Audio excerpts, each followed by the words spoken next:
শান্তির বাজার প্রেস ক্লাবের অনুষ্ঠানের ব্যাপক সাড়া। শান্তির বাজার প্রেস ক্লাবের উদ্যোগে 10ম বর্ষ পূর্তি উপলক্ষে এক অনুষ্ঠানের আয়োজন করা হয়। রবিবার শান্তির বাজার অটল মার্কেটে এই অনুষ্ঠানের সূচনা করেন মন্ত্রী শুক্লাচরণ নোয়াতিয়া।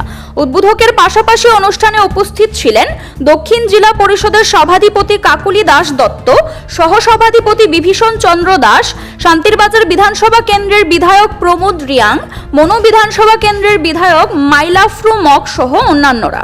অনুষ্ঠানে সভাধিপতিত্ব করেন শান্তির বাজার প্রেস ক্লাবের সহসভাপতি কেশব দেবনাথ। অনুষ্ঠানে স্বাগত ভাষণ রাখেন প্রেস ক্লাবের সেক্রেটারি বিক্রম দেবনাথ। অনুষ্ঠানে বক্তব্য রাখতে গিয়ে বক্তারা শান্তির বাজার প্রেস ক্লাবের এই ধরনের উদ্যোগকে সাধুবাদ জানিয়েছেন। ওনারা প্রেস ক্লাবের উন্নয়নে সহযোগিতার হাত বাড়িয়ে দেবার প্রতিশ্রুতি দেন। অনুষ্ঠানে গুণী ব্যক্তি, দমকল বাহিনীর কর্মী, স্বাস্থ্য দপ্তর, কৃষক, আরক্ষা দপ্তরের কর্মী ও সবচেয়ে বেশি পরিমাণে রক্তদাতাকে সংবর্ধনা প্রদান করা হয়।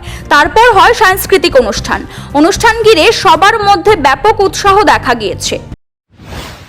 তখনকার সময়ে আমরা বেশিরভাগই ডাকঘর ব্যবহার করত।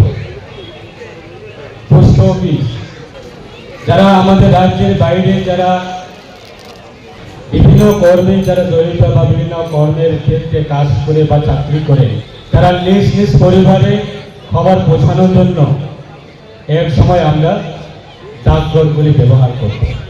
বাই পোস্টের মাধ্যমে আমরা চিঠি লেখালেখি করত, যে আমার পরিবারের একটা সংবাদ পাঠানোর জন্য ডাকঘরে যেতে হতো এবং ডাকঘরের মাধ্যমে সংবাদপত্রগুলি পাঠাতো। CRI TV, channel for news and entertainment.